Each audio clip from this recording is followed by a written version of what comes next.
Anatolia की सरजमीन, जहां इस्लाम की हिफाजत के लिए सुल्तान किलिज आर्सलान ने अपना लहू पेश किया।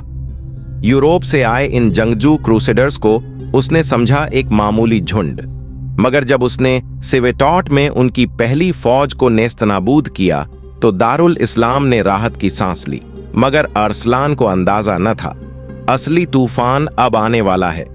उस वक्त मुसलमान आलिम, सूफी और सिपाही सब एक ही सवाल से दो चार थे। क्या ये जंग सिर्फ जमीन की है या इम्तिहान है हमारे सब्र, यकीन और यकजहती का? उस दौर में मुसलमान उलझे हुए थे। मिस्र में फातिमी, शाम में अलग इमीर और बगदाद का खलीफा बस नाम का सरदार था। सुल्तान ने अपने अमीरों को पुकारा, अगर आज हम ना जागे तो कल मदीना की राह भी महफूज न रहेगी।